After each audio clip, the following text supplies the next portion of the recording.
session d'information sur A30 Télévision, mesdames et messieurs, bienvenue au 13h. À la une de cette édition, la Commission électorale nationale indépendante lance la Maison des élections, un espace où les agents de la CENI vont recevoir et échanger avec tout visiteur. L'un des objectifs, livrer des informations fiables autour des questions électorales afin d'éviter les intox.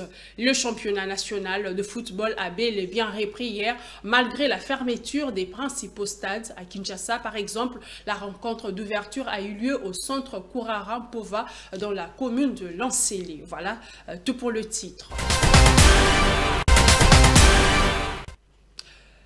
Bonjour. La maladie de monkeypox, variole de singe déclarée à Kinshasa. Un cas a été confirmé par l'INRB, l'Institut national des recherches biomédicales, après diagnostic lundi 21 août sur un homme de 31 ans venu d'Inongo dans la province de Maïndombe. Le patient est pour l'heure à l'hôpital général de Kinshasa, ex-Mamayemo. Les personnes contacts ont été répertoriées et suivies par une équipe du ministère de la Santé. Sachez qu'il y a eu revirement dans le procès Edouard Mwagashushu, le député national du Sud Kivu, désormais poursuivi pour trahison et non plus pour espionnage. Pour les avocats conseils de cet élu national, le ministère public doit se rattraper de son erreur en acquittant leur client Edouard Mwagashushu. Au cas contraire, il ne s'agit que d'un acharnement. Ce maître Thomas Gamakolo, qui l'a dit au cours d'une interview accordée à Joël Ndaye et Abondance Mazamba. Le premier élément constitutif de cette réflexion que le ministère public devait démontrer, c'était de démontrer qu'il est de nationalité rwandaise. Vous comprenez? À partir du moment où il se rend compte lui-même qu'il a fait fausse route et que toute cette affaire est partie sur une mauvaise idée selon laquelle il appartiendrait il aurait la nationalité rwandaise. Vous savez qu'il y a en quelque sorte, je puis dire, des stigmatisations d'une certaine population ici au Congo. Il y a des spéculations sur la nationalité de nos frères, la majorité de nos frères de la communauté Tutsi, qui sont souvent assimilés aux Rwandais. Donc le procès est parti sur ces stéréotypes-là. Hier, ce que vous avez aujourd'hui plutôt, ce que le ministère public vient de faire, c'est comme un château de cartes qui s'écroule. C'est-à-dire que face au réquisitoire, qui est quelque chose de très sérieux, parce qu'il est devant les juges, de la haute cour, il devait d'abord démontrer en premier lieu que notre client n'est pas congolais, qu'il est rwandais. C'est base de quoi? Parce que notre client est un député, il siège à l'Assemblée nationale depuis 2006. Ils ont trouvé chez lui 11 passeports congolais. Vous imaginez qu'il n'y a aucun passeport rwandais. Pour nous ne comptons pas sur la qualification ou la réqualification. Nous comptons sur la présomption d'innocence de notre client qui doit être renversée de façon irréfragable, de façon irréfutable par le ministère public. Dans l'actualité également, processus électoral. Le président de la Commission électorale nationale indépendante, Denis Kadima, a inauguré mercredi la maison des élections, un espace d'échange et de partage entre la CENI et de nombreux visiteurs qu'elle va accueillir. Selon Denis Kadima, ces cadres veut vivant et un carrefour d'informations qui va faciliter des interactions dans le respect mutuel. Suivez. La maison des élections ambitionne d'offrir un espace d'échange et de partage entre la CENI et les nombreux visiteurs qu'elle se propose d'accueillir. Elle se veut être surtout un cadre vivant, un carrefour d'informations, mais aussi un cadre agréable pour faciliter les interactions dans le respect mutuel. La maison des élections est ouverte à tout citoyen désireux d'obtenir des informations sur le processus. Elle pourra organiser aussi des formations pour les médias, les organisations de la société civile et les partis politiques. Elle est donc un outil de communication en mesure d'accompagner les efforts de la CENI dans l'inclusivité et la transparence. La maison des élections est avant tout la maison des électeurs. Celui qui va frapper à sa porte sera accueilli dans un lieu chaleureux où il va s'y sentir comme chez lui, à l'aise, en toute liberté et sans protocole particulier. Des agents d'accueil seront à la disposition du public pour donner toutes les informations utiles au vote. La ligne électrique Zongo-Kintsuka, menacée par les carrières des pierres qui pilulent ce quartier de la ville de Kinshasa, des vibrations et tremblements de terre causés par la casse des pierres deviennent un danger pour le pylône électrique dont la destruction pourrait causer un manque total d'électricité dans la ville. Pour la SNEL, dont le directeur en charge des projets est descendu sur le lieu, la bonne décision est d'éloigner les casseurs des pierres de la ligne Zongo-Kintsuka. On l'écoute. Tel que la population s'est dirigée vers ces ouvrages, donc les ouvrages étaient menacés. Premièrement, ce que nous avons fait, c'est de prendre contact directement avec les responsables de cette partie de la carrière, qui sont en association entre Citadop et Cari Congo, de demander à ce que ceux qui travaillent avec eux, qui puissent s'éloigner des travaux un peu à un endroit éloigné des ouvrages de la ligne électrique Zongo-Kintsuka. Autre chose, par manque d'emplois rémunérateurs, certains Kinois s'adonnent à la fabrication et vente des meubles artisanaux. En exemple, certains d'entre eux résidant en Binza Météo dans la commune de Ngaliema. Tous s'adonnent à la débrouillardise dans ce métier. Objectif poursuivi, avoir de quoi nouer le debout du mois. Nous sommes ici au site de vente de meubles à Binza Météo. Après l'incendie qui s'est produit l'année dernière, tout est redevenu normal. Sur place, des ateliers se comptent par dizaines de meubles de plusieurs variétés sont mis à la disposition des potentiels clients.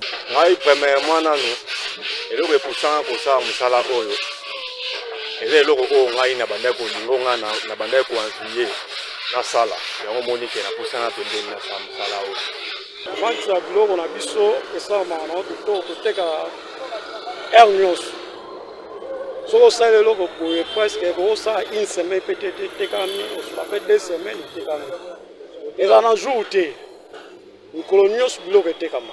Les différents meubles, fauteuils, tables ou armoires sont les résultats d'un travail ardu exercé de façon harmonieuse par ces artisans congolais.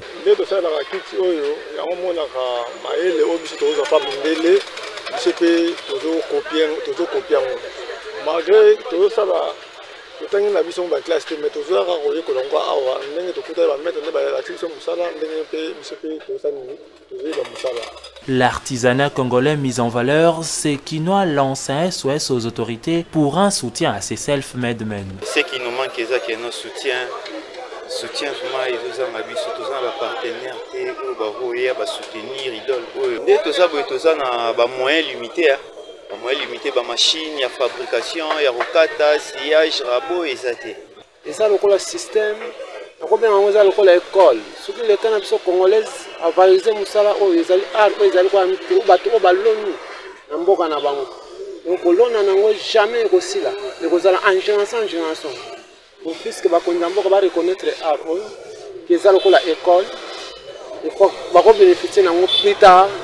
Ces artisans lancent aussi un appel aux Congolais de tous bords de venir se procurer des meubles de meilleure qualité made in DRC.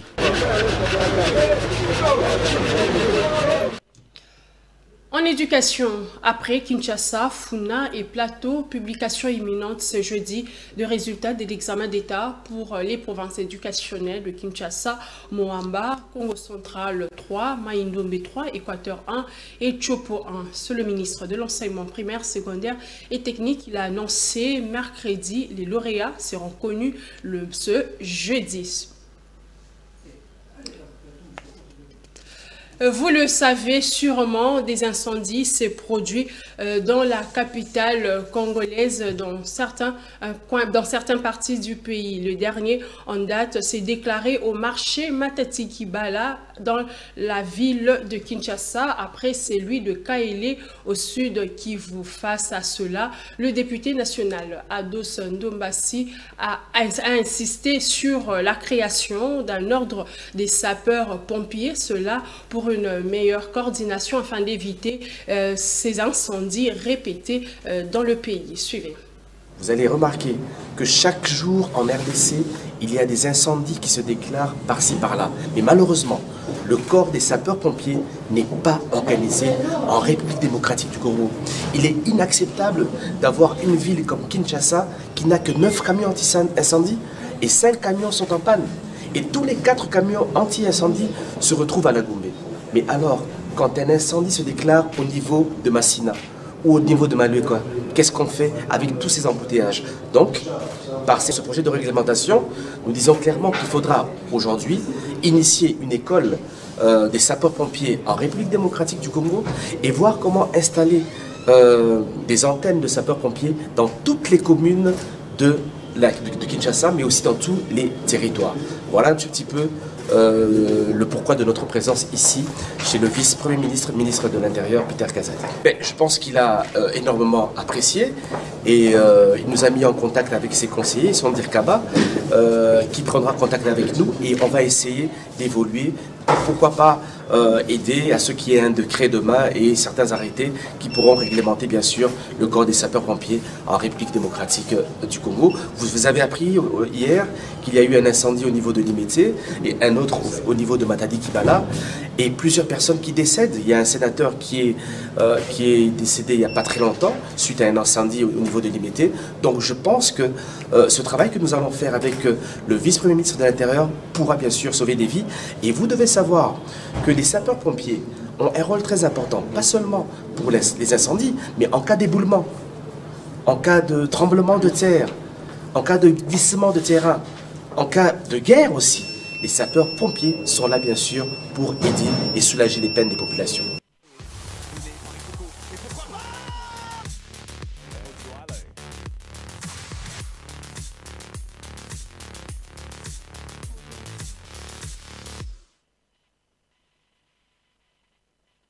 National de football a bel et bien repris ce mercredi malgré la fermeture de principaux stades. À Kinshasa, par exemple, les rencontres d'ouverture a eu lieu au centre Urarampova dans la commune de Lancélé. Michak Wabeno.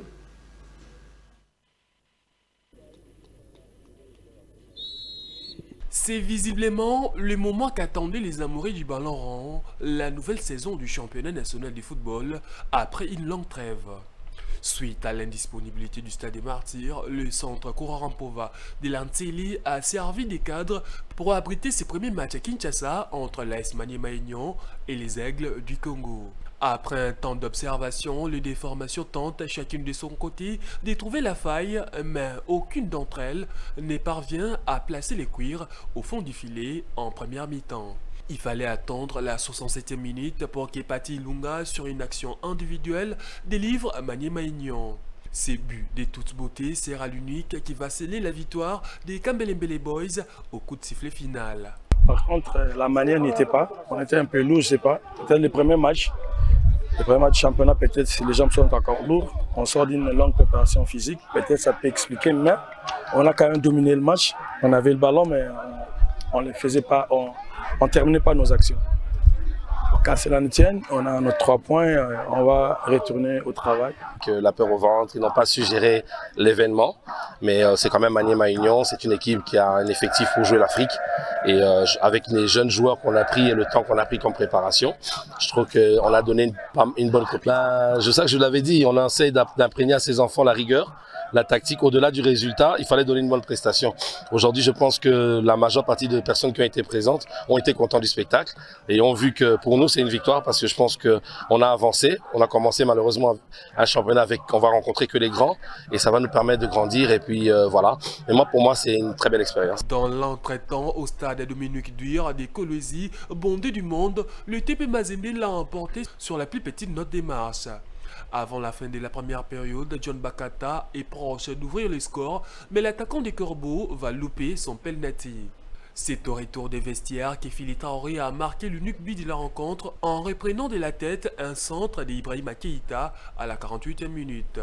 Au stade, la Concorde des Kadoutou à Bukavu, le troisième match qui a opposé Étoile du Kivu à Céleste des Mbadaka, a connu la victoire des visiteurs sur la note de 0-1.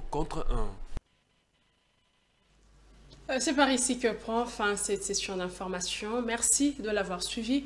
Je vous retrouve tout à l'heure à 19h30 pour la grande édition. Au revoir.